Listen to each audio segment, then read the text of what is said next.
Where in your life do you or do you not have or see freedom? Well, I think I have had a childhood in freedom, completely in freedom, until now, and now I feel the world is changing a lot. I think freedom is more and more under stress. In Belgium, we still have a lot of freedom. There is a freedom of press, and I think that's the greatest thing, to have freedom of press. If press gets regulated or you don't have access to different opinions, then you can ask yourself if freedom is still around. We have freedom of choice, freedom of thinking, freedom of where we want to go to, where we want to live, where we want to work, what to eat, what to think, what kind of religion. That is all our freedom. But I do feel that there are some changes in the world. And well, for example, in America, you can ask yourself if there's still freedom of press. If you go upon Facebook and you click on certain articles, certain subjects, then it's obvious you get the focus of Facebook inputs you have are into that way that you've first checked an article. So you get convinced that the way they propose things to you are becoming more and more reality, and you only see that opinion, but the world is so many opinions, and I think social media is not always an advantage, a surplus upon freedom. Does judgment from society restrict your freedom to present yourself how you wish? If so, or if not, why? No, not really. I've got a certain age. I know my place in the world. I know my values, my shortcomings, but also what I'm worth of. So what people think of me, don't mind. Was that your? How do you think freedom has changed since World War II or in your lifetime? Our freedom has changed after World War II. Well, during World War II, the freedom was not at all present, but afterwards.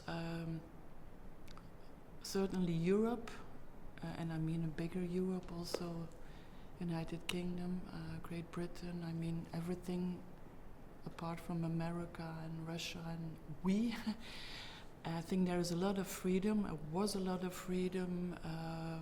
To me, democracies are a good thing for freedom. You can make your own choices, and you are surrounded by people who care about freedom, and that's the main issue. I think that democracies in Europe, throughout the world, are more and more threatened by ultra-right conservatives, more than, I don't know how to say it in English. We say ultra-right. Yeah, far right. Far right, yeah. Yeah. No, it's not a good thing. How do things such as race, gender, disability, sexuality and wealth affect your or other people's freedom? Well, we are white people. There's already an advantage, and it shouldn't be. So, to me, like a white female grown up in Europe, in democracy, freedom of education and freedom of everything, it's easy to say that we have no problems with all these things, that we are not affected by differences in religion or in wealth and so on, because, well, we I can say it in Flemish, but that's not a it's obvious the world is better for us than for people who have a difficult start in life, or people who are seen different by all these white people they're surrounded by. And that's not good. Everyone should be treated in the same way. Absolutely. Can you tell me about a place or places that you do or don't have freedom? I do feel free in a lot of places. Yeah, I do feel free everywhere. Certainly where I live in Belgium, Belgium has suffered a lot during World War II and World War One, and so we are always confronted with the heritage of these world wars. Even in my family, when I look at hear the stories of my grandparents, there's a lot of